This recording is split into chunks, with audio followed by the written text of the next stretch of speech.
Masyhur tuh guyonan di GG itu. Pak Kaji ono cawe itu numpak sepeda motor GL Max Pro, zaman di saya kan sepeda lanang. Wah, luput suwo kebablasan. Bareng ngono, tapi niku ponakane jenengan muga-muga terus pro pangeran.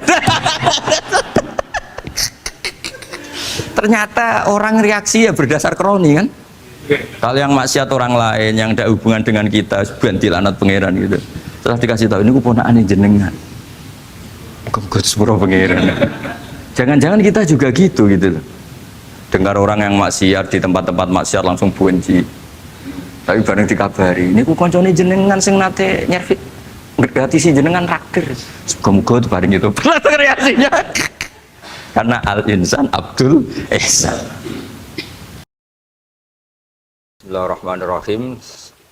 Pertemuan kemarin kita nerangkan tentang dabaih ya. Ya mudah ya. Tentang dabaih. 2 kali saya pertemuan ngisi fikih di sini tentang hewan yang boleh disembelih terus ukurannya hidup itu kayak apa. Kemarin kita cerita hayatun mustaqirrah sama hayatun sing ghairu mustaqir. Tapi kali ini saya akan cerita ilmu sosial ya. Kita sebagai umat Islam di Indonesia yang kita semua ahli sunnah wal jamaah mewajibkan amar ma'ruf nahi mungkar. Tapi saya mau cerita sedikit tentang fatwa Imam Ghazali dalam kitab Ihya. Dan ini saya bukukan ketika 100 harinya Kiai Haji Maimun Zubair ketika saya diminta ngisi ceramah di acara 100 harinya Mbah Maimun Zubair, guru kita semua. Di antaranya adalah ketika melihat maksiat itu apa seharusnya kita membenci pelakunya atau malah justru menunjukkan simpatik dengan harapan bisa dibina. Ini halaman 20 ya, kalau di buku ini halaman 20. Sudah ketemu ya halaman 20. Di Ihya aslinya di kitab saya juz 2 halaman 225. Kemudian ada Ihya Darul Fiqh ini milik Pak Mustaqim, tadi tak cek halaman 29. Jadi supaya kita amar ma'ruf nahi mungkar itu pakai ukuran yang dipakai ulama. Ya kalau di buku ini halaman 20. Ya kalau di buku ini halaman berapa? 20. Saya beri mukaddimah ya, misalnya gini, ada orang mabuk di jalan, itu dia melakukan kemungkaran, jelas mabuk. Kadang-kadang ibunya itu solihah, keluarganya soleh, ikut majelis taklim. Dia mungkin tersiksa karena keluarganya mabuk, atau mereka keluarga tersiksa anaknya mabuk. Tapi tersiksanya hanya mabuk saja, tapi gara-gara kamu nahi mungkar secara serampangan, kamu tegur, malah dosanya bunuh Anda. Ini namanya apa? Nahi mungkar sing yu'addi ila ma huwa akbahu minhu atau angkaru minhu atau syarrun minhu. Kamu nahi mungkar tapi tanpa perhitungan sehingga melahirkan mungkar yang lebih dahsyat, yaitu pembunuhan. Nah, di antara syarat kewajibannya nahi mungkar itu aturannya jangan yu'addi ila mungkarin sing akbaha minhu atau syarrun minhu, jangan sampai mendatangkan kemungkaran yang lebih apa? Buruk. Ketika keluarganya dengar anaknya mabuk mungkin masih bisa mentoleransi, tapi kalau dengar bunuh kiai atau bunuh orang yang sangat dihormati karena ditegur lebih tersiksa. Begitu juga misalnya ada orang yang sering datang ke masjid itu berjamaah sholat, tapi pakaiannya masih agak-agak gimana gitu. Cara papa ngerti ya agak gimana gitu. Dan ternyata kalau ditegur malah nggak sholat. Nah ini kan kita punya perhitungan ya. Kalau ditegur nggak sholat, kalau dibiarin tetap sholat, mendingan nggak negur. Asal di hati kamu, jangan-jangan nanti nggak ada pemandangan kalau ditegur lah, itu yang mulai masalah kan. Tapi sebetulnya itu mulai masalah, itu hadun nafsi. Kalau perhitungannya gitu hadun nafsi. Tapi kalau perhitungannya selama masih islami, dengan perhitungan-perhitungan haqquh wa rasuli, insya Allah itu ditoleransi. Nah, di antara makalah yang ini contoh ini untuk anak-anak begi, untuk PSG. Tak warai caranya jadi wong alim, ini jujur saja, enggak niat sombong. Saya itu kalau punya makalah itu sampai begini. Ini itu satu makalah sebelum dicetak itu berupa buku ini. Ini begini modelnya. Jadi referensi yang sama tak tulis dari berbagai kitab yang berbeda. Dulu ketika Syekhina Kiai Haji Maimun Zubair masih sugeng, tiap ketemu itu dicek. Itu dari kitab apa. Jadi selain referensi secara mudawana, Al-Kutubul Mudawana, juga dikonfirmasi berkali-kali. Misalnya gini, orang sekarang tuh nggak siap dakwah orang yang ahli maksiat. Dulu tuh zaman Nabi dakwah itu malah nggak sekedar nggak maksiat, masih kafir yang didakwai. Pertama Quran turun tidak ada qul ya ayyuhan nahdiyun, qul ya ayyuhal muhammadiyun, yang ada malah qul ya ayyuhal kafirun karena yang didakwai orang kafir. Jadi kalau kamu nyari dakwah yang sudah orang steril, sudah soleh semua, itu orang Jawa nguyai segoro, sekaruan soleh kok bu dakwah. Jadi memang tantangannya dakwah itu ke objek yang kita nggak siap. Nggak siapnya mungkin kita beda agama, mungkin beda kultur, beda kesolehan tuh. Ya, jadi ini tak baca beberapa makalahnya orang dulu. Ketika melihat saudara kita, teman kita atau tetangga kita melakukan maksiat atau sedang maksiat. Tak baca Arabnya dulu, mungkin sebagian nanti itu mungkin biar barokah. Ini teks aslinya Imam Ghazali. Wa turuqus salafi qad ikhtalafat fi izharil buhdi ma ahlil ma'asi. Semua orang salaf berbeda-beda dalam memperlihatkan ketidaksukaan ma ahlil ma'asi. Tentu kita semua tidak suka perzinaan, nggak suka mabuk-mabukan, nggak suka togel, nggak suka judi.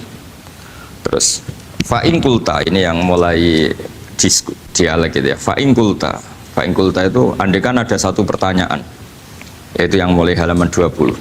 Fa'aqallu darajati fi izharil bughdi al-hajru wal i'radu wa qat'ur rifqi wal i'anah. Fahal yajibu dzalika hatta ya'siyal abdu bitarkih. Fa'aqulu la yadkhulu dzalika fi dhahiril ilmi tahta taklif wal ijab. Fa inna na'lamu annal ladzina syaribul khamra wa ta'atau al-fawahisha fi zamani Rasulillah sallallahu alaihi wasallam as-sahabah maka yuhjaruna bil kulliyah. Dulu zaman Nabi juga banyak orang-orang yang masih mabuk, masih melakukan hal-hal yang buruk.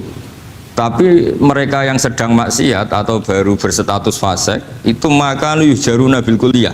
Tidak begitu ditinggalkan saja atau asingkan begitu saja. Balkanu munqasimina fihim ila man yakhdidul qawla alaih. Sebagian sahabat kalau melihat orang yang mabuk yang enggak benar keras. Wa yuzhirul bughdalah, memperlihatkan tidak sukanya.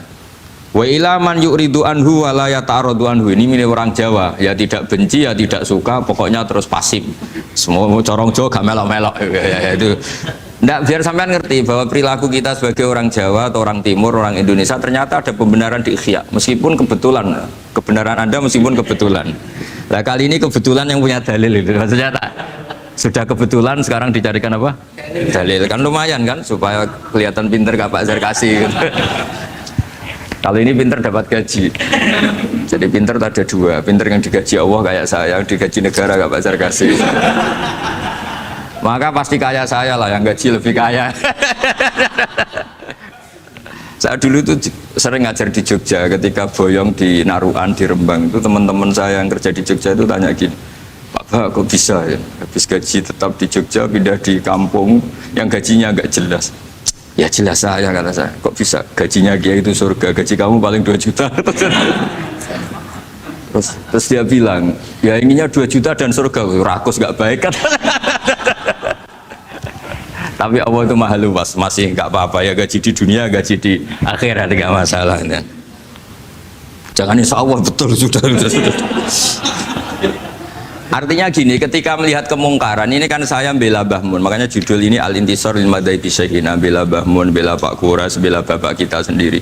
Kita tidak pernah punya guru-guru yang melihat kemungkaran itu reaktif.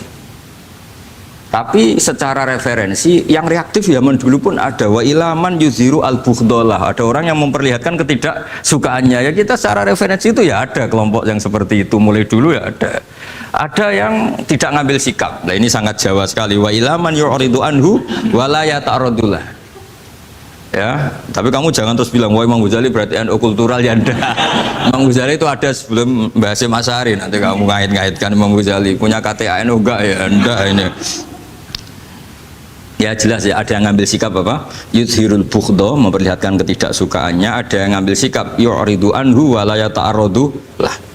Nah ini yang ketiga, ini yang persis Wali Songo ini yang ketiga ini. Wa ilaman yang zuru ilaihi bi'ainir rahmah. Ada orang itu melihat temannya maksiat, saudaranya maksiat, bawaannya malah tambah suka, tambah sayang.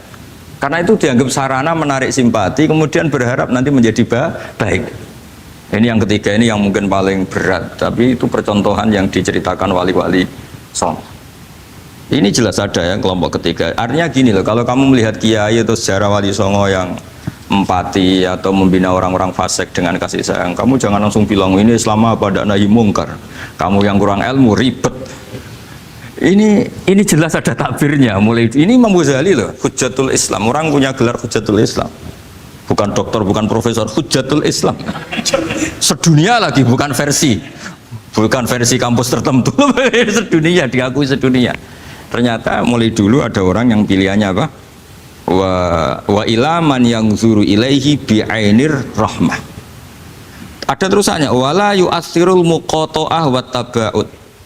Dan dia tidak ngambil sikap memutus hubungan dengan yang sedang maksiat. Jadi bawaannya malah yang zuru ilaihi bi'ainir rahmah dan tidak muqata'ah. Tapi tentu ya tidak muqata'ahnya karena niat bina ya, bukan koalisi. Bukan malah menik. Nanti kayak tadi kalau ada yang ke masjid masih pakaiannya agak gimana, dibina itu untuk lebih baik. Jangan takut kehilangan tontonan. Itu yang paling masalah itu hadu nafsi kalau itu. Kayaknya saya enggak lah, saya kiai. Ini cerita sampai enggak cerita saya. Ya ini jelas nanti kalau yang punya kitab Ihya jelas ikut babnya Kitabu Adabil Ulfah wal Ukhuwah. Ya, jadi nanti yang kitab naskahnya beda. Itu di Ihya-nya ikut apa? Kitabu Adabil Ulfah wal Ukhuwah. Bab cara merasa empati, kasih sayang. Itu di situ saya pernah baca khatam dan mengajarkannya juga berkali-kali. Dan muasalah saya dengan ulama-ulama dulu yang sudah meninggal. Itu di situ Imam Ghazali kalau dalil itu gini, sampai begini ekstrimnya. Mungkin bagi orang awam tidak ekstrim, tapi bagi ulama itu ekstrim. Fa inna wa ta'ala qadim tanna alaina bi nikmatil ulfah was suhbah. Isqala wa allafa baina qulubihim.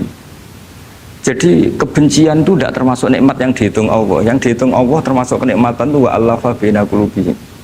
Jadi mu'alafah, merasa nyaman dengan teman kita, saudara kita, meskipun beda ormas, beda kultur, beda apa, itu bagian dari kenikmatan. Jadi jangan mentang-mentang kamu demi nahi mungkar terus adanya kebencian. Itu di Quran jelas, nikmat itu dihitung termasuk pemberian Allah terbesar itu wa allafa bainakum. Bahkan Allah ngendikan lau anfaqta ma fil ardi jami'an ma alafta baina qulubihim walakin Allah alafa bainahum. Rasulullah yang kesayangannya Allah saja dibayangkan Muhammad urusan cinta kasih, urusan kasih sayang, urusan saling mencintai. Andaikan kamu biayai, andaikan negara menggelontorkan APBN untuk rekonsiliasi nasional itu tidak bisa. Karena ini urusan hati. Kamu bisa tak kayak sak miliar seneng wong elek, enggak bisa. Atau ora usah dibiayai wong ayu. Itu kan susah sekali itu. Kamu bisa seneng orang yang nggak pernah berbuat baik sama Anda, enggak bisa. Tapi walakin Allah allafa. Kalau Allah sudah menghendaki itu semuanya bisa. Kita kadang mencintai orang yang nggak pernah berjasa sama kita. Kamu punya teman yang sering takdir kamu nggak pati cocok sama orang yang nggak pernah takdir kamu seneng. Kalau Allah sudah alqal mahabbah, siapa yang bisa mengendalikan kehendak Allah? Kamu punya teman mulai SMP, SMA tidak bisa senang, ketemu pertama di bis senang. Yang bisa ngatur itu siapa kalau nggak Allah? Meskipun cara kaidah witing tresno jalaran kulino, tapi Allah menghendaki pandangan pertama senang, pandangan 9 tahun bosen. Tidak kurang cara kalau makanya para ibu-ibu harus berdoa, ya Allah ya muqallibal qulub sabit qalba zauji ala mahabbati. Itu kalau nggak didoakan wah bisa hilang semua itu kan. Suaminya nggak mau berdoa gitu karena takut kurang variasi. Tapi ini cerita cinta, cerita ulfa tidak bisa. Lau anfaqta ma fil ardi jami'an ma allafta baina qulubihim, tapi walakinnahu allafa. Jadi kalau urusan pokoknya jenengan harus syukur bawaan saya melihat sampean anak-anak BG itu cinta. Padahal nggak jelas asal usulnya piye. Terus tapi saya sudah 4 tahun, kalau 5 tahun ngajar di sini, di Jakarta katanya harus ya. Harus itu bahasa keangkuhan harus. Karena kalau di kitab fikih itu ijabu malam yajid termasuk dosa besar. Karena berarti musyarri apa? Ya Pak Sarkasi ya. Iya, di Sulam Taufik jelas termasuk dosa besar ijabu malam yajib. Mewajibkan sesuatu yang tidak wajib. Mergo fa anta musyarri, berarti kamu bikin syariat baru. Karena sudah ada mandubat, ada masyruat, ada syariat ini sudah sempurna. Faman aujaba ma lam yujibhum wa rasuluhu fa huwa musyarrikun. Dari berarti dia musyarrik baru. Bahasa karsanya kayak ngaku nabi baru. Tapi sudah tak maafkan santai. Tapi secara fikih jelas, sama lihat di Islam Taufik termasuk minal kabair apa? Ijabu malam yajib, mewajibkan sesuatu yang tidak wajib. Musyarrik ya, musyarrik. Bukan tukang bikin syariat tapi ini musyarrik tukang yang di jalan mungkin. Saya itu saking fanatiknya ilmu, ini cerita ya, saking fanatiknya ilmu itu kalau hallnya bapak saya, karena kita keluarga pesantren, itu pengumumannya itu aneh, tidak wajib hadir, karena takut ijabu malam, karena trennya pesantren itu gitu, kalau alumni itu harus hadir pas hall atau pas pengajian mulut. Kalau saya karena fanatik ilmu itu, nggak pernah ada undangan, sampai sekarang. Saya ngiyai sudah 2005 bapak, sampai sekarang nggak pernah ada undangan, karena takut ijabu malam, yajib. Karena saya orang bener, maksudnya ada kayak ini. Ini kacau ini. Saya ini lebih tua, lebih kiai, diatur yang lebih muda. Ini enggak orang Indonesia ini, Pak. Kalau orang Indonesia itu sopan ya. Orang Indonesia itu enak, sama orang kiainya monggo sak kerso. Bodoh sak kerso milih istirahat timbang mulang ya. Habis perjalanan jauh monggo sak kerso milih apa? Istirahat timbang mulang. Ya sudah tak maafkan. Saya kan orang baik jadi gampang maafkan. Ya ngatur dia dosa lagi udah. Ya ini jelas ya. Jadi ada 3 kelompok tadi ya. Jadi kalau jenengan sama orang yang tegas nahi mungkar atau apalah, ya mulai dulu ya. Dawa ilaman yakhlidul bughdolah wa yudhirul. Tadi apa? Ilaman yakhlidul qala alaih wa yudhirul bughdolah. Itu mulai dulu ya ada. Terus ada yang model Jawa wa ilaman yu'ridu anhu wa la yata'arradu lah. Jadi gak ngambil apa? Sikap. Corong Jawa gak melok. Melok.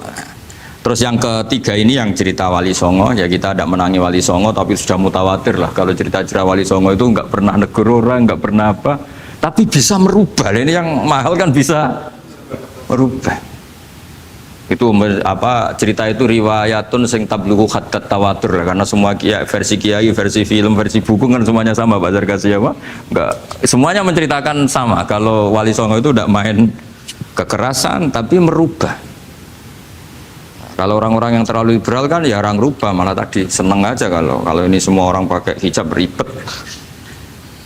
Nah, itu yang ribet kalau sampai ganti niatnya gitu. Ribet gak punya pandangan tadi loh pada perhitungannya itu ribet kalau perhitungannya gitu. Ya ini jelas ya. Kelompok ketiga dan ini menurut saya yang luar biasa, wa ilaman yang zuri ilaihi bi ainir rahmah wa la yu'athirul muqata'ah wa tab'al. Fahadihi daqaiqu diniyatun takhtalifu fiha turuqus salikin. Ini satu detail-detail yang mulai dulu orang itu beda-beda karena mungkin organ kita beda, psikologi kita beda. Kalau orang sosiologi mungkin ngamati latar belakangnya beda. Ada orang tuh santunya minta ampun, tak tanya tak pikir dia turunannya orang baik. Kalau saking santunya saya nanya kiai aja kalah sopan sama dia. Tak tanya kamu kok orang baik padahal gak anaknya kiai. Karena saya trauma ditabui bapakku terus. Jadi dia sayang sama orang karena trauma. Betapa ada enaknya dikerasin. Ya nasibnya baik dia kok, kesimpulannya gitu. Ada yang dikerasin bapaknya terus dendam, anaknya yang kena. Banyak orang yang mencintai istrinya, tak pikir dia turunannya orang yang sangat mencintai istrinya, ternyata enggak. Saya tahu sakitnya dicuekin suami. Ibu saya itu korban bapak saya. Gara-gara trauma itu terus sayang sama istrinya. Karena ibunya korban dibiarin sama bapaknya, ditinggal kemana-mana. Jadi kadang manusia itu nggak bisa ditebak. Ada yang anaknya orang harmonis, dia ada harmonis. Kok monoton ya? Kalau sudah mukhalifal qulub nggak pernah tahu kita. Ya, makanya sudah lah donga aja ya mukhalifal qulub sabit qalbi ala din. Ini para istri donga ya mukhalifal qulub sabit qalba zauji ala mahabbati. Tapi aku yakin bapak-bapak gak berani doa gitu. Sabit qalbi ala mahabbati zaujati gak berani. Takut goblok saja. Kayaknya monoton tadi. Ya. Ya jadi jelas ya, ini masalah-masalah yang nggak mungkin ada kesepakatan ya. Ini jelas fahadihi daqaiqu diniyah takhtalifu fiha turuqus salikin. Nah daqaiq itu artinya gini ya, daqaiq itu sudah detail. Dikoh, daqaiq jamaknya daqiqah, dikoh itu detail. Bukan dakoik bahasa Arab sekarang artinya menit. Oh, dakikoh, dakoik, ada menit barang ini apa dari ini maksudnya dari kata dikoh apa? Detail. Detail itu maksudnya gini. Saya beri contoh ya. Semoga contoh ini tidak menyinggung siapapun ya, karena ini murni contoh. Misalnya ini ada warung kopi ya. Warung kopi itu dijaga orang cantik, ramah. Terus ini itu dijaga orang solihah tapi judes. Sini boleh utang, ini nggak boleh utang. Ini contoh gampang saja. Contoh yang awam saja, model goblok saja lah. Kita ngaji model awam saja. Terus kamu orang netral. Maksudnya netral ya tidak soleh-soleh banget, ya tidak fasik-fasik banget. Ya kayak kelas-kelas gini kan nggak soleh-soleh banget, agak ya nggak jelas lah bahasa pasnya itu nggak jelas. Kalau bahasa Qur'annya wa akhiruna atarafu bidunubihim kholatu amalan sholihah wa akhara. Delok kiai ya gelem, delok wedok ya gelem. Konser ya teko, pengajian ya teko, ini jenis kholatu amalan sholihah wa akhara saya. Jadi Quran sudah gambarkan. Makanya kelompok kayak kamu itu termasuk kelompok yang dibayangkan Quran. Tapi ya itarafu bidunubihim, kalau malam ya istighfar, astagfirullahaladzim. Sudah pas lah gambaran Quran itu pas, sudah kamu partainya itulah jelas sudah. Kan kita nggak mungkin partai wa minhum sabiqum bil khairati enggak lah. Ambune enggak kelihatan. Kalau kalian sudah wali pasti saya tahu, kan ada daftarnya. Wali itu ada daftarnya, ada anggotanya, ada apa? Ada membernya ya betul ya. Ya saya ulang lagi ya. Ini solihahnya, solihah itu ya solihah lah. Ini misalnya orang ya gitulah. Saya tidak mengatakan sampai nyuwun sewu orang nakal enggak. Pokoknya ini solihah banget, ini biasa misalnya. Terus tapi ini ramah, sudah ramah boleh utang. Cantiknya sama, kamu jangan bayangkan cantiknya sama. Cantiknya sama atau jeleknya sama. Kemudian ini boleh ngutangi saja, servisnya boleh ngutangi saja. Itu kira-kira kamu marung kemana? Ke sini kan? Yang boleh utang kan? Karena al-insan abdul ihsan. Nah di sini juga sama. Jangan-jangan anak-anak muda itu suka jagungan di gardu di tempat orang nakal karena ada kopi gratis, boleh nyetel tip bebas. Sementara sowan ke orang soleh harus banyak etika, banyak tatanan. Nah, jangan-jangan mereka agak tertarik kita di sini ihsan, merasa dapat baiknya si yang punya rumah, di kita enggak. Nah, di sini sirnya kenapa kiai alim itu sama anak-anak muda suwon santai. Itu awal dakwah itu karena manusia itu pasti al-insan abdul ihsan, manusia itu budaknya kebaikan. Makanya kenapa kiai Jawa itu suka nyuwun sewu mayoran, suka makan-makan. Itu bukan terus buat takok iku sunah Rasul piye, dalile piye. Ini urusan dakoek, sesuatu yang hitung-hitungannya sudah jelimet. Bukan tekstualis, ini sudah jelimet. Jangan sampai di tempat orang-orang nyuwun sewu yang kurang baik itu makan-makan mayoran, ketemu wong saleh mentuk ijazah weh. Kon maca ngene, kon poso ngene kan mesti.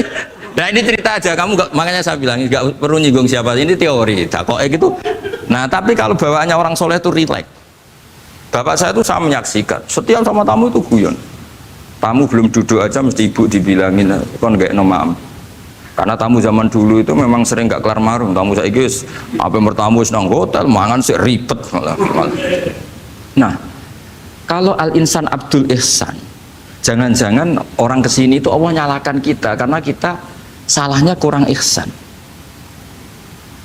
Makanya diantaranya doanya orang-orang dulu, ya Allah jangan berikan ke orang-orang fajir, orang-orang fasik satu kenikmatan yang saya harus berutang jasa ke mereka. Karena berat ke depan itu berat. Jadi jangan-jangan kita dakwah tidak mandi itu kurang kompetisi lah istilahnya. Nah makanya Wali Songo itu sikapnya simpati ya tadi. Makanya terus guyonan di dunia sufi, meskipun guyonan itu masuk akal. Kok tidak marung yang solihah, kok marung yang enggak solihah? Kalau yang ini senyum, ini merengut. Nah di sini pentingnya senyum. Meskipun fikih berfatwa senyum itu sunat, saya ulang lagi, fatwa fikih formal itu kan senyum itu sunat. Tapi ada surah yang senyum itu wajib. Ya tadi misalnya kamu kalau jadi kiai senyum orang ngaji ke kamu. Tapi kalau kamu nggak senyum orang ke ngaji yang aliran sesat, misalnya belajar yang aliran sesat. Hanya karena orang netral itu ngukurnya senyum. Bawaan sowan kiai dimarahin ya sowan yang nggak kiai nggak dimarahin misalnya. Nah di sini hebatnya Quran. Bayangannya walaupun tafadzul walidul qalbi lan faddu min qawli. Kalau kamu jadi kiai kurang simpati pasti orang itu bubar. Di sini fatwa fikih sudah tidak berjalan kalau senyum itu sunat. Ada wajib. Tapi bukan wajib yang keliru Pak tadi jabu malam ya tidak, ini wajib yang karena hitung-hitungan syariah itu. Lo coba ya, mana ada wong soleh yang top ya. Sekedar kita mungkin pegawai negeri atau lurah, orang ke kita harus prosedur. Sementara kadang ke tempat yang kurang baik nggak usah prosedur. Orang kan nyaman nggak diatur timbang diatur. Bawaan gitu saja sudah membatasi akses kebaikan kan. Jadi lepas dari kita tidak bisa melakukan tidak apa-apa, ini kan kita fair secara ilmiah, hitung-hitungannya gitu. Dakoek itu kira-kira hitung-hitungannya begitu. Makanya kiai-kiai yang dulu itu meskipun dalamnya dibatasin karena kiai juga butuh istirahat, butuh macam-macam. Kalau pondok itu enggak 24 jam karena semua orang bisa ngakses. Saya tuh kalau ngaji Rebo itu ribuan, enggak mulai orang jelas, enggak jelas, setengah jelas, yang wali, setengah bulat, setengah buron, ada semua. Sampai ada yang setengah buron pernah ketemu polisi yang ngaji. Saya ini mau nangkap kamu malah ketemu di sini jadi. Jadi sudah lah Pak, atas nama hormat Gus Pak, nangkapnya nanti aja. Karena ketemunya pas ngaji. Karena kebaikan tidak boleh dibatasi. Coba kalau saat pengajian tak batasin, yang dokter saja, yang DRS saja, yang begini saja. Sementara dangdutan nggak dibatasi. Suatu saat maksiat lebih besar ketimbang ngaji. Itu saya ditanya Allah, salam nggak batasin? Saya juga nggak bisa jawab kan kira-kira gitu. Nah ini dakoi, maksudnya ini cerita saya tidak ingin nyinggung siapa ini, maksudnya dakoi itu suatu yang perhitungannya detail itu jelimet. Saya punya tetangga kalau tukaran sama suaminya itu jujur betul. Kenapa nak tegakno kopi ra gelem, senane ngopi ning warung. Nang kono nak nyugoi mbek senyum kowe ora. Istri kamu kalau nyugoi, oh ngombe. Di warung kan ngersakno nopo. Padahal cantiknya kadang ya sama, atau kadang cantik istri kamu. Tapi gara-gara duar. Lah itu sudah takoek apa? Takoek. Ini urusan kompetisi. Ke kiai dimarahin, ke sini di servis. Nah, ini monggo lah kita belajar bahwa karena sebagian riwayat disebut Rasul Akli Badal Iman Billah At-Tawaddud Ilan Nas. Setelah kita berargumentasi ilmiah secara tauhid, urutan dakwah berikutnya At-Tawaddud Ilan Nas. Kita harus bersikap simpatik dengan harapan simpatik itu membawa orang ila wahi wa rasuli. Kita tidak punya kepentingan pribadi, punya pengaruh banyak, membernya banyak, enggak lah, ma'adallah min dalik, enggak. Tapi setelah kita at-tawaddud ilan nas, coba Rasulullah itu tiru. Sholat itu kayak apa baiknya? Logikanya barang baik tambah lama tambah baik. Tapi itu mukhalafah, itu bertentangan dengan sunnahnya manusia yang suka cepat. Nyatanya imam yang cepat itu yang lama itu yang disalahkan Nabi. Logikanya kan sholat lama, Qur'annya fase. Yang imam itu Mu'ad bin Jabal, tidak muntah itu tidak apa. Mu'ad itu sahabat paling fase, paling alim. Artinya bacaannya itu tidak bikin kuping panas. Ini yang ngomong ini tidak saya. Itu ketika kelamaan, yang disalahkan Nabi itu yang kelamaan. Karena supaya orang seneng sholat, ya sholat itu jangan jadi problem dong. Cara nggak jadi problem gimana ya? Jangan lama. Kayak apa agama ini? Sholat tuh sebaik sholat aja dikompromikan dengan hukum sosial. Karena kalau sholat terlalu lama nanti ibadat jadi problem. Sampai segitunya. Ya makanya apalagi kalau kamu sudah merasa suaranya elek, tak baku tuh kulhu elek. Terus suaranya elek bakoro. Suaranya elek. Ini kok diding-didingan. Mustaqim, bagus gak suaranya? Paling bagus ya? Sholat ya gitu aja ya, dibagi ya, yang suaranya tidak bagus suruh imami duhur, asar aja. Tadi yang bagus biar maghrib apa? Isya ya, kayak gitu aja. Ya, tapi ya sudah teruskan ya. Jadi yang jelas ada kelompok ketiga. Yang jelas ini ya, yang kalau kita bisa niru ya, wa ilaman yang zur ilaihi bi ainir rahmah wa la yu'athirul munqata'ah wa tabau. Nah ini ketika Imam Ghazali fa hadhihi daqaiqu diniyah. Ini detail-detail yang setiap turukus salikin itu beda-beda. Wa yakunu amalu kulli wahidin ala ma yaqtadihi haluhu wa waqtu. Jadi mulai dulu ini urusan relatif, urusan subjektif. Jadi tidak bisa kamu ada orang itu maksiat. Bawaannya kalau nggak dikerengi ramari ya ada. Yang bawaannya dikerengi tambah nemen ya ada. Bawaannya nggak jelas ya ada. Banyak ya kalau itu banyak. Jadi mulai dulu tuh ulama dulu tuh fair seperti itu nggak perlu diperdebatkan lah sudah mulai dulu ya beda bimuktadul hal wal waktu ya. Nah sekarang orang kan milih kalau yang keras nyari dalil keras terus, yang lunak cari dalil lunak. Akhirnya dalil kok dicari-cari itu gimana? Ciri utama kebenaran itu fi awali wahlah. Ada ciri utama kebenaran itu al-badihiyah. Makanya kalau dalam ilmu ushul fikih disebut watabadur alamatul haqiqah. Penemuan pertama itu bukti yang digandaki Allah hakikat. Misalnya kamu sama orang nakal tanggo kamu, tak kandani malah nemen. Spontan orang tuh pasti gitu. Karena di mana-mana sosialisasi itu dibutuhkan. Ketika negara atau kiai atau tokoh mau bikin apa, pertama targetnya mesti sosialisasi. Sesuatu pasti ada tadrijan. Itu siapapun, teori manapun, di dunia apapun. Nah itu namanya badiyah, pikiran segitu itu disepakatin. Nah kita kalau langsung marah, langsung mengusir itu udah pikiran badiyah yang konsensus. Misalnya anakmu nakal, dengar misalnya nyonsauke anak kiai, dengar anakmu pacaran. Pikiran pertama itu seorang manusia itu ya dikadani si api-api ya. Karena tadi itu badihi itu orang itu. Kamu kepengen beli mobil, pikiran pertama ya enggak sik nabung sik, mesti begitu. Jadi ya pasti begitu lah itu kalau kamu ngukur mana yang benar tuh at-tabadur alamatul haqiqah. Kalau kamu ngaji usul fikih itu kan at-tabadur alamatul haqiqah. Karena konsensus lah agama ini fitratallahi allati fataran nasa 'alaiha. Jadi nggak mungkin lah kita ingin sesuatu kemudian tidak berproses. Ya saya teruskan ya. Tapi kamu jangan kaget kalau setiap angkatan beda. Ini jelas wa yakunu amalu kulli wahidin ala ma yaqtadi halu. Terus wa muqtadul ahwal fi hadil umur imma makruha aw manduba fatakunu fi rutbatil fadail wa la tantahi ila tahrim wal ijab. Nah ini jelas. Metode-metode itu sudahlah. Paling kalau benar ya mandubah, kalau salah ya makruha. Kamu jangan kalau orang salah metode tahrim enggak bisa. Oh metode itu misalnya gini, ada orang enggak nahi mungkar. Oh ini haram, kiai kok tidak punya kepedulian tidak nahi mungkar, ya jangan gitu, itu urusan manhat. Manhat itu tidak bisa berstatus tahrim atau ijab karena ini fleksibel bimuktadul hal wal wakti. Jadi ini alimnya Imam Ghazali ya karena ya tidak bisa. Fa inna takhil tahta taklif aslu ma'rifah lillah wa aslu hubba dzalika qad la yata'adda minal mahbub ila ghairihi. Wa innamal mu'tadi ifratul khub wastila'u wa dzalika la yadkhulu fil fatwa wa tahta dzahiri taklif. Jadi rasa itu tidak bisa dikendalikan taklif. Artinya gini, agama saja itu tidak bisa ngatur-ngatur rasa ini kan. Misalnya gini, contoh gampang ya, kamu tidak usah tersinggung, pasti kamu mengalami, bukan mungkin tapi pasti mengalami. Wadah orang rokokan, keriting, jebelek, puwesek, gendut rokokan, cowok itu rokokan, itu kayak mau angkel. Wah semua angkel harus dianggap cowok itu orang bener.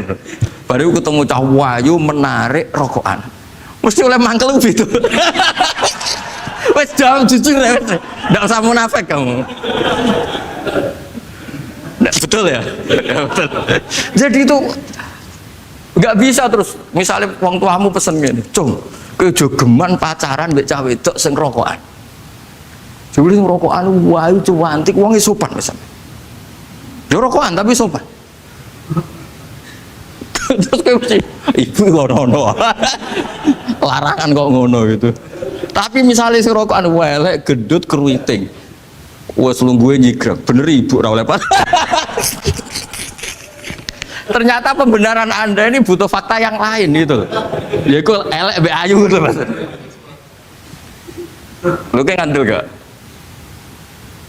Makanya guyonan yang kiai-kiai kan gitu. Pak Kaji, anak sampean tombok innalillah. Tapi menang. Itu ya guyonan, tapi menurut saya itu betapa manusia itu mudah diombang-ambingkan nih.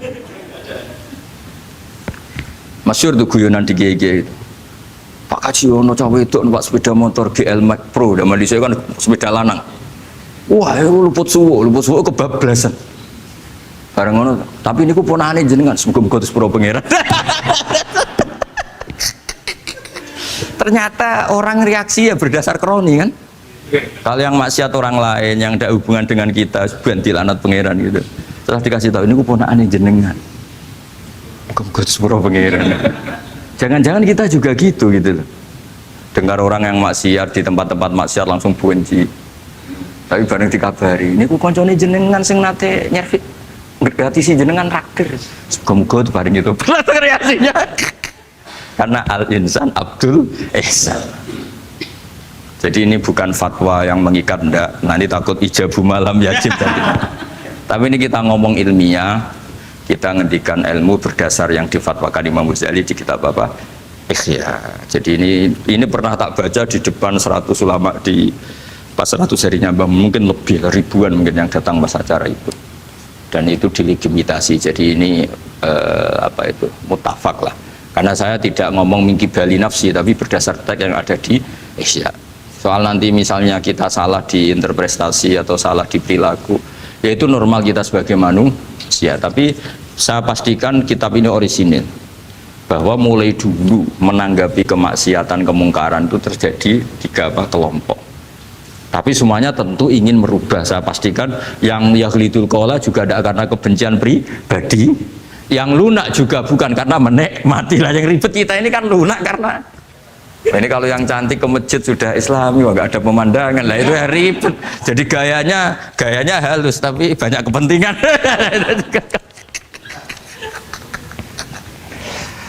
Ya ini jelas ya. Jadi mulai dulu makanya Imam Ghazali sampai punya gelar Hujjatul Islam. Di sini kelihatan apa detail-detailnya Imam Ghazali. Dan beliau berargumentasi. Zaman sahabat pun ketika melihat seperti itu ya beda-beda kan. Di antara yang didawuhkan beliau kan mulai periode apa?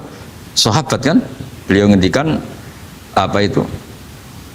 Fa inna na'lamu annal ladzina syaribul khamra wa ta'atu al fawahisha fi zamani Rasulillah sahabah maka nuyuhjaruna bil kulliyah bal kanu munqasimina. Jadi beliau cerita mulai dulu masyhur kan dulu di sahabat ya itu ada orang namanya Nuaiman, kila namanya Abdullah, itu di Bukhari jelas wa kana yulaqabu khimaron, saking gableknya itu teman-temannya kalau manggil tuh khimar. Terus wakana yuthiku Rasulullahi kasiron, dan dia yang orang yang mudah memperbuat Nabi itu tertawa-tawa. Bawaannya itu bodoni webek Nabi. Masyhur itu. Kalau dia ada pedagang keliling itu Bu atau Pak sini dahar sama Nabi.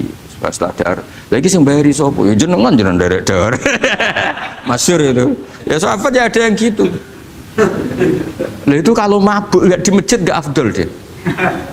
Nggak mau di bar, kalau mau di masjid. Dia tidak pernah lihat jauh dari Nabi, nggak pernah. Kalau mabuk itu di masjid. Sama sahabat-sahabat lain dia dikhat. Dikhat itu diberi sanksi, kalau bahasa pondok ditakzir, ditaktib. Terus saking overnya sahabat yang mentakdib, ada yang ma'aktsaroma syarib tal khamrat bena di Rasul. Kowe ujuk nemen ngarepe Nabi kok ngono kelakuan, anta malun. Kowe ku malun gitu. Tapi apa kata Nabi? La tal'anuhu fa innahu yuhibbu wa rasulah. Masyhur itu di kitab Bukhari. Itu oleh komentari Syurahul Hadis, falam yukhriju bil maksiyah anil mahabbah. Ternyata ketika orang ini maksiat, Nabi masih mensifati punya, karena dia tidak mau jauh dari Nabi. Kan banyak orang-orang fasik yang bawaannya nggak mau jauh dari kiai. Makanya orang Indonesia itu kemungkinan tidak tobat itu kecil karena pas nakal ya cek para kiai. Dijazai ya cek diwoco. Jadi misalnya nyon sewu bar delok maksiat entek 1 juta, ini orang masjid ya cek nyumbang. Coba kok mau saya ketahui ngono. Cek orang ngimbang gitu. Tapi buahnya. Jadi akhirnya ya orang ini orang baik. Jadi makanya ini pentingnya ngaji Quran. Saya mohon lah ini BG, ini BSG. Setidaknya kamu lihat di dikte Quran lah pikiran kita. Mulai dulu itu Allah sudah membayangkan dan itu pasti terjadi. Ada kelompok sing wa akharu na'tarafu bidzunub. Sementing i'tarafu bidzunubihim. Falam yuharrim halalan wala yuhallilu haraman. Sementing itu kaidah di fikih itu. Kamu jangan pernah menghalalkan yang haram, jangan pernah juga mengharamkan yang sudah. Kalau salah i'tarafu bidzunubihim. Makanya di antara aturan istighfar gimana? Kita Rabbana dzulamna anfusana, itu aturan istighfar. Kamu merasa salah dulu. Misalnya saya jadi pegawai negeri, misalnya saya Pak Zarkasi ini di Kemenak. Mungkin kerjanya benar, atmosfernya benar, semuanya benar. Tapi tetap saja saya salah. kamu itu dipinterkan itu supaya idza roja'u ilaihi maling biru qaumahum idza roja'il malah gak roja'u malah roja'u ila departemen.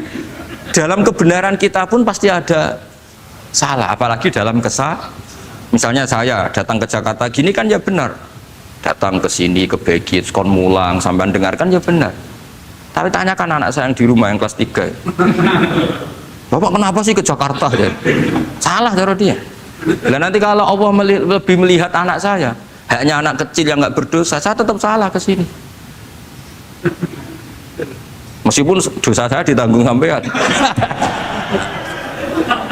Artinya dalam kebenaran saja ada kesalahan itu loh. Nah, makanya kalau donga atau robana zolamna anfusana. Nah, makanya urutan pertama iktarofu bidurubim, nak salah aku ngaku. Oh, salah berargumentasi. Salah ngotot. Kok Joko-Joko tua itu salah ngotot. Skandani nak nikah sunah Rasul jek ngotot. Ya itu kan zaman dulu. Kalau sekarang harus mapan dulu, kalau enggak kakean teori no.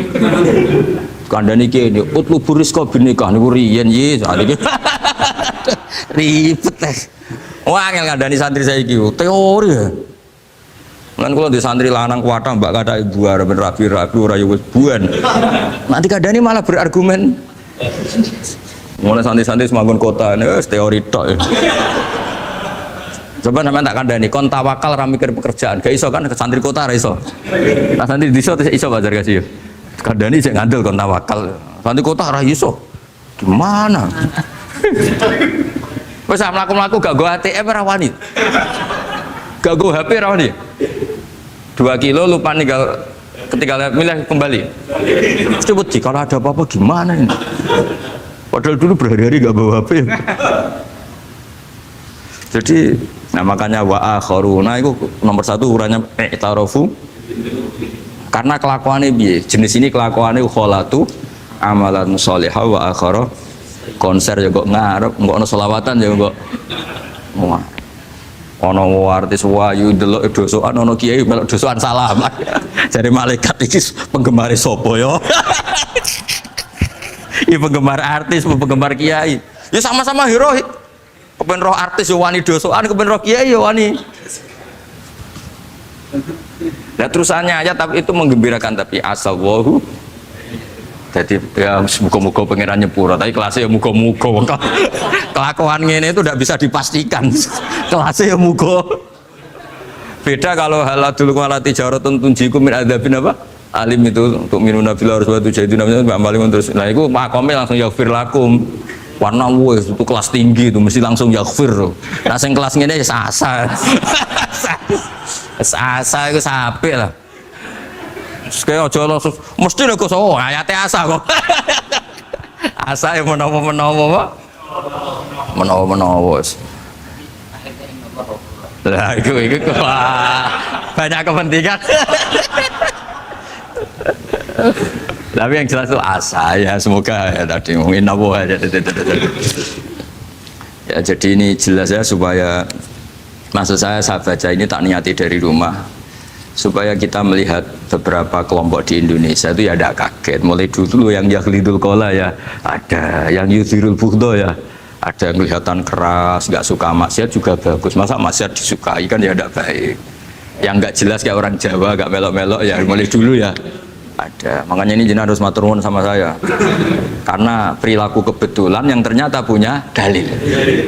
Alhamdulillah. Jadi nanti kalau setelah ini terus, wah ada dalilnya. Di Ikhya halaman berapa? Pokoknya kata Gus Wa ada lah. Ya jadi ini terusan ketiga ini yang semoga kita bisa niru ya. Karena itu cerita Wali Songo versi kiai, versi film, versi buku semuanya sama. Tambah melihat maksiat, tambah tertantang kasih sayangnya sehingga terus sampai bina kayak gitu ya, versi film saja yang kamu tahu mungkin versi film itu gambarannya Wali Songo itu Masya Allah sabarnya teladannya semuanya Masya Allah lah.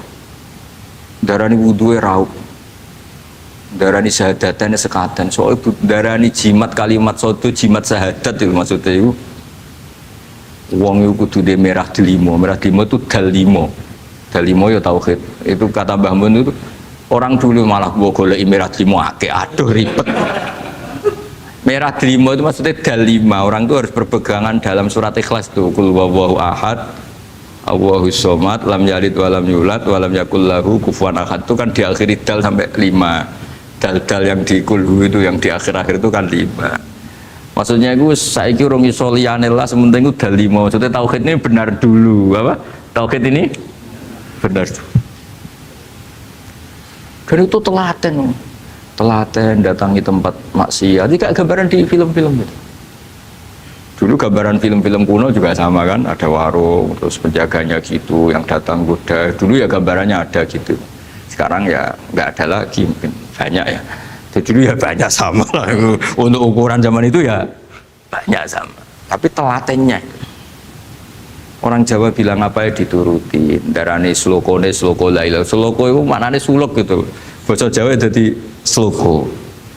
Nah darani ya tadi kayak di Jogja itu ada sekaten itu dulu kata cerita-cerita itu Kalijogo ngadakan satu konser wayang yang boleh nonton, yang bayar tiket. Lah tiketnya itu baca apa? Syahadat. Terus darani sekaten dari kata apa? Syahadat. Ya dituruti orang kok terus ini gak fusha ini. Kamu benarkan sinnya syahadatain. Kamu itu ada saja. Oh kiai nyaran ya. Ya fusha itu. Ya ini jelas ya supaya apa kamu ingat betul bahwa ini ndak gaweane Gus Ba, gaweane Papa di sini mulai dulu di Ikhya ini ya yang jelas ikut Kitabu Adabil Ulfah wal Mahab. Nah terus ini contoh belajar saya supaya sampean ngerti nak. Terus di sini tak tambahin dan itu di bab Ihya yang sama fa inna tafriq bainal ahbab min mahabis syaiton.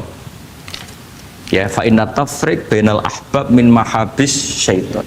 Jadinya gini, misalnya Pak Zarkasi maksiat atau saya maksiat. Terus bawaannya Pak Zarkasi itu benci saya karena Gus Bak setelah maksiat. Berarti tafriq bainal mukminin. Yaitu min mahabis setan. Setan suka. Wah, saya alhamdulillah orang Islam nggak saling mencintai, nggak saling menyayangi. Sekarang sudah ditafrik. Meskipun asal usulnya tafrik demi temannya maksiat, tapi tetap saja kamu memenuhi target setan. Itu tidak innamal mu'minuna ikhwah. Itu kan bagus oleh berhujahnya Imam Ghazali. Artinya gini, ya oke lah kita benci maksiat, benci ketidakbenaran. Tapi jangan pula punya akibat tafrik. Itu kalau itu sesuai target setan itu masih gitu. Makanya kita dengan kelompok yang berbeda ya berusaha tetap saling mencintai, saling cara bahasa politiknya merangkul. Tapi kita kan tidak politikus. Kalau politikus merangkul kan ke partainya. Kalau kita kan kiai ya merangkul supaya jadi baik. Kalau politik merangkul kan agar ke partainya. Jadi itu alasan yang saya suka. Fa inna tafriq bainal ahbab min mahabis syaitan. Saya kalau nuruti mangkel sama mungkin bahkan dengan santri kita sendiri kadang mangkel wae ngaji turu. Saya ngaji takok halaman kadang nuruti mangkel ya mangkel. Wah itu kan itu mangkel loh. Tapi ketika aku mangkel setan seneng. Sekarang ada model baru kiai gedeng santri ini. Setan kan, lu kan mesti gak ajarannya Nabi lah. Ajarannya Nabi bainal mukminin itu al mawaddah warahmah. Ini ajaran mesti setan lah. Misalnya saya kesini kecewa sama sampean mangkel setan seneng. Oh sukses saya. Bikin Gus Bak mangkal becah begi. Ajaran ini setan, mana ada ajaran Nabi kon gedeng sampean, mesti kon seneng. Senang contohnya mekso, seneng sampean butuh mekso. Artinya ya sudah begitulah. Jadi kalau sampean nggak bisa dakwah secara baik, minimal ngerti targetnya setan tuh at-tafriq bainana wa baina ahibbaina, bainana wa bainal mu'minin, bainana wa baina ummati Rasulillah sallallahu alaihi wasallam. Maka misi setan ini harus kita batalkan, kita kalahkan. Makanya mangkola fil yaumi salah samarrot aw marham umat Muhammad kutiba minal abdal. Karena itu termasuk perlawanan terhadap setan. Setidaknya meskipun kamu tidak bisa aplikasi nyata senang setiap orang Islam karena kita manusia ya kadang bawaannya nggak cocok, bawaannya nggak simpatik. Tapi setidaknya di depan Allah kita masih berdoa marham umat Muhammad, wa ma asli umat Muhammad, wa ma tajawaz an ummati Muhammad. Setidaknya Allah tahu kita lah bahwa watak dasar kita itu ingin mencintai orang Islam. Cuma keterbatasan kita bawaannya mudah terprovokasi, mudah benci. Tapi ini biar basariyah lah gitu. Tapi mental kita ya marham umat Muhammad. Dan itu kalau kamu baca sehari 3 kali saja itu kutiba minal abdal, sudah jadi wali abdal, kan keren. Nanti tak daftarkan lah kalau belum. Meskipun nanti ahli inventarisir jangan dulu ini. Nanti bisa dirayu, tapi kelompok ini nggak bisa disuap, resikonya ini nih. Jadi ini apa penting sekali ya supaya jenengan ngerti. Jadi kalau bawaan coba kita ini punya istri, normalnya akan sayang. Nyatanya tetap disuruh doa sama Allah, Rabbana hab lana min azwajina dzurriyyatina qurrata a'yun. Bawaan sering ketemu itu mangkel. Bawaan roh suami amen ketemu wong ayu ya mangkel. Bawaan suami roh istri suaya teko jok kopi wa-anan yo mangkel, kan nuruti asbabul bukti itu banyak sekali. Tapi baru kayak donga Rabbana hab lana min azwajina tukaran ya rukun nih. Ya anake akeh. Tadi tukarannya ya jalan terus anake yo. Jalan terus. Jadi malaikat ya iskal piye karepe. Ya semoga gak sudahlah kalau tidak bisa baik-baik banget ya bahwa wa akharuna tarafu bidunubihim kholatu amalan sholihah wa akhara semakome asa dan semakome asa sampai dari Pak Zakasi terusannya inna wa ghafur tapi ghafur rahim tak ada harganya khud min amalihim sodakotan jadi ojo tobatnya istighfar toh dari tangga nih istighfar toh gak nguntung aku tapi kalau istighfar kan gak nguntungkan tetangga kan benaka wa benawah masa mau coba pengen sewu kan bagi tonggo gak penting atau kira rapati istighfar 1 juta makanya itu hebatnya Islam, jadi suruh istighfar tapi ya khud min amwalihim sodakotan tutohiruhum wa tuzakkihim biha. Jadi karena kalau istighfar itu nggak ngefek secara apa sosial. Jadi kayak apa baiknya Islam. Saya ingin di sini pondok Quran ayat-ayat gini itu sudah mutsabih fil qalb sibghatullah man ahsanu minallahi sibgha. Jadi kita gerakan kita ya Qurani, perilaku kita, pikiran kita seperti sifat Rasulullah itu kana khuluquhul Quran wa shimatuhul ghufran. Kayak apa kitab-kitab madaih dulu kayak kitab tiba muji Nabi apa kana khuluquhul Quran wa shimatuhul ghufran. Nabi itu akhlaknya Quran wa shimatul ghufran. Bawaannya kalau melihat orang salah itu memaafkan. Oh kalau Bazar kasih salah di SP PNS SP terus kalau pondok keamanan takzir ya kalau di sini istilahnya apa? Apa kalau di Gontor apa kalau orang salah diberi ikop wah keras lagi kalau di Saudara Sarang itu ya takzir ya kalau bahasa halusnya takdib sebenarnya ya tapi benar di ikop sadis.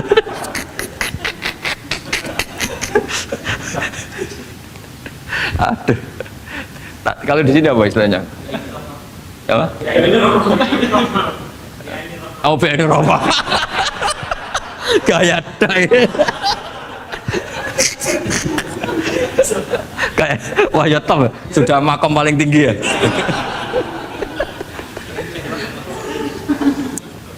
Ya tolong itu diajarkan ke teman-teman ya yang tadi. Kalau yang nggak punya kitabnya Ihya itu aja di copy, disosialisasi supaya manhaj kita berdakwah itu jelas.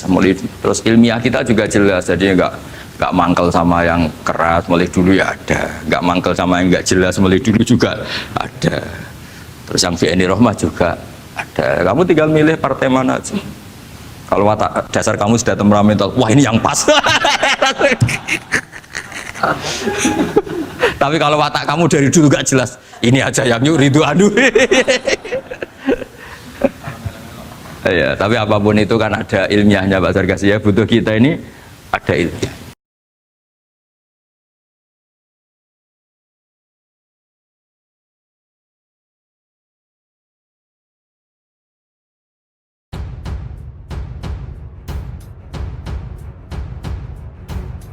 Assalamualaikum warahmatullahi wabarakatuh.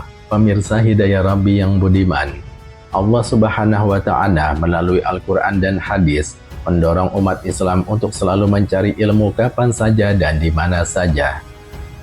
Dari sinilah lalu lahir beberapa disiplin ilmu pengetahuan dalam Islam. Salah satu di antaranya adalah ilmu tasawuf yang akan dibahas pada video kali ini. Secara umum, para ulama berbeda pendapat dalam mendefinisikan makna tasawuf secara khusus. Menurut Syekh Yusuf Khotar Muhammad, tasawuf merupakan salah satu cabang ilmu yang agung dan sulit untuk diraih. Ia bagaikan pohon kurma yang diminati oleh banyak kalangan, namun hanya tumbuh di daerah-daerah tertentu. Siapapun yang bisa mempunyai ilmu tasawuf dan mengamalkannya dalam kehidupan sehari-hari akan menjadi perantara selamat dunia dan akhirat. Karena ilmu tasawuf laksana obat bagi jiwa yang sedang sakit, yang disebabkan dengki, iri, sombong, dan penyakit lainnya. Ilmu tasawuf akan membersihkan jiwa dari sifat-sifat tercela tersebut.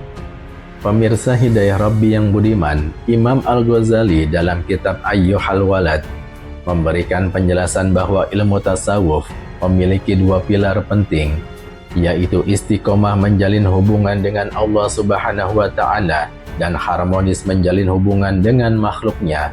Dengan demikian, siapa saja yang bisa istiqomah bersama Allah, berakhlak baik dengan makhluknya, dan bersosial dengan mereka secara santun dan rukun, maka ia adalah orang tasawuf atau sufi. Ada 5 pilar penting dalam ilmu tasawuf menurut Syekh Yusuf Khotar Muhammad dalam kitab Mausu'ah Al-Yusufiyah fi Bayani Adilatis Sufiyah, yaitu yang pertama adalah kebeningan hati dan introspeksi. Maksudnya, sebagai orang Islam yang ingin mencapai puncak muqarrabin istimewa di sisi Allah Subhanahu wa Ta'ala, harus mempunyai hati yang bersih dari semua sifat tercela dan mempersiapkan dirinya untuk menghadap Zat yang Maha Mulia dan Maha Suci dari semua kekurangan. Hal itu tentu harus dimulai dengan cara mengintrospeksi diri sendiri, apakah sudah layak atau tidak menghadapnya. Jika tidak, tentu ia harus lebih meningkatkan kembali. Tidak hanya itu, juga harus menimbang semua amalnya di dunia sebelum Allah menimbangnya di akhirat, serta membersihkan dirinya dari semua sifat-sifat tercela dalam dirinya. Hal itu sebagaimana yang disampaikan oleh Sayyidina Umar bin Khattab radhiyallahu anhu. Periksalah dirimu sendiri sebelum kalian diperiksa kelak di akhirat, dan timbanglah dirimu sendiri sebelum amal kalian semua ditimbang. Pemirsa Hidayah Rabbi yang budiman, pilar penting dalam ilmu tasawuf yang kedua adalah tujuannya hanya Allah semata. Semua orang Islam yang ingin menjadi istimewa di sisi Allah Subhanahu wa Ta'ala dengan cara menekuni dan mengamalkan ilmu tasawuf harus dengan tujuan yang tulus karena Allah dalam semua sepak terjangnya, seperti ucapan dan tindakannya, membersihkan hatinya dengan membiasakan ikhlas karena Allah semata, sebagaimana dalam Al-Quran Allah Subhanahu wa Ta'ala berfirman yang artinya, dan bersabarlah engkau Muhammad bersama orang yang menyeru Tuhannya pada pagi dan senja hari dengan mengharap keridhoannya. Quran Surat Al-Kahfi ayat 28. Juga disebutkan dalam ayat yang lain Allah berfirman yang artinya, dan tidak ada seorang pun memberikan suatu nikmat padanya yang harus dibalasnya, tetapi dia memberikan itu semata-mata karena mencari keridhaan Tuhannya yang maha tinggi.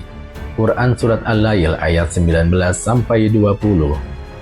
Dua ayat tersebut memberikan sebuah gambaran betapa pentingnya ikhlas dengan tujuan Allah semata dalam semua pekerjaan, termasuk diantaranya yaitu ketika menempuh jalan mendekatkan diri pada Allah Subhanahu wa Ta'ala. Pilar penting dalam ilmu tasawuf yang ketiga adalah hidup zuhud dan selalu merasa butuh kepada Allah Subhanahu wa Ta'ala. Pemirsa Hidayah Rabbi yang budiman, pilar ketiga dari ilmu tasawuf yaitu harus mempunyai sikap zuhud pada dunia dan perhiasannya, dengan melepas kecintaan dan ketergantungan pada semua urusan dunia yang bisa membuat lupa pada Allah Subhanahu wa Ta'ala. Karena dengan zuhud artinya seseorang berusaha melepas hubungan dirinya dengan setan, sehingga ia bisa fokus beribadah pada Tuhannya, merasa butuh pada Allah, maksudnya menyendiri dari urusan dunia, dan melepasnya agar fokus meningkatkan ketakwaan, serta meyakini bahwa tiada daya dan upaya, tiada nyaman begitupun sengsara, melainkan telah ditentukan oleh Allah Subhanahu wa Ta'ala, dan ini merupakan prinsip yang dijadikan pedoman oleh ulama tasawuf. Dalam Al-Quran, Allah Subhanahu wa Ta'ala mengisahkan seseorang yang hatinya tidak bisa lupa pada Allah meski dengan adanya dunia. Allah Subhanahu wa Ta'ala berfirman yang artinya, orang yang tidak dilalaikan oleh perdagangan dan jual beli dari mengingat Allah. Quran Surat An-Nur ayat 37. Menurut Syekh Yusuf, sifat juhud terhadap dunia merupakan pokok terpenting yang harus dijadikan pedoman oleh para salik dalam menekuni ilmu tasawuf menuju Allah. Artinya, dunia hanya ada dalam genggaman tangan, tidak sampai ada dalam hati. Jika dunia tidak ada, maka tidak sampai ada rasa sedih ataupun sampai berpikir tentangnya, karena apa yang ada di sisi Allah jauh lebih banyak dan lebih sempurna dibanding apa yang ada pada genggaman tangannya. Keempat, memantapkan hati dengan welas asih dan cinta. Pemirsa Hidayah Rabbi yang budiman, di antara pilar lain yang harus dijadikan pedoman adalah harus mempunyai sikap cinta kepada semua makhluk dan memperlakukan mereka sebagaimana yang telah diatur oleh Islam, berupa mengagungkan dan menyayanginya. Jika sikap ini sudah melekat dalam jiwa dan tertanam dalam hati, maka Allah akan memberikan cahaya rahmat manisnya ridho yang dibalut dengan balutan menerima terhadap semua ketentuan Allah. Dengan demikian, ia telah mendapatkan apa yang telah diwariskan oleh para nabi, berupa cinta dan ridho. Tentu ia telah mendapatkan bagian khusus dari keduanya, sehingga dengannya ia tidak akan mudah meremehkan orang lain. Sahabat Abu Bakar radhiyallahu anhu berkata, jangan pernah meremehkan salah satu dari orang Islam, karena meremehkan orang Islam merupakan dosa besar di sisi Allah Subhanahu wa Ta'ala. Pilar penting yang kelima dalam ilmu tasawuf adalah menghiasi diri dengan etika yang baik. Pilar yang terakhir ini merupakan intisari dalam Islam dan akhlak yang selalu dipakai oleh ulama tasawuf, yaitu dengan cara menjadi pribadi yang lemah lembut kepada semua keluarganya, famili, sahabat, dan semua umat Islam. Dalam Al-Quran dengan tegas Allah Subhanahu wa Ta'ala memerintahkan yang artinya, dan bertutur katalah yang baik kepada manusia. Quran Surat Al-Baqarah ayat 83. Dalam sebuah hadis, Rasulullah Shallallahu Alaihi Wasallam bersabda perihal tanda-tanda ahli surga yaitu, tanda-tanda ahli surga yaitu setiap orang yang lemah lembut, ramah tamah dan murah hati. Sedangkan tanda-tanda ahli neraka yaitu setiap orang yang keras kepada keluarga, sahabat, dan semua umat Islam.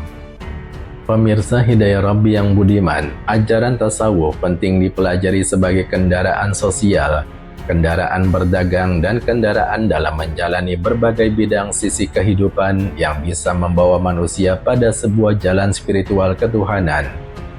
Fondasinya adalah dengan banyak bermuhasabah dan membersihkan diri dari penyakit jiwa, semata bergantung dan ingin menggapai ridho Allah, serta menerapkan rasa belas kasih dan cinta terhadap manusia. Wallahu a'lam bishawab. Wallahul muwafiq ila aqwamit thoriq. Wassalamualaikum warahmatullahi wabarakatuh.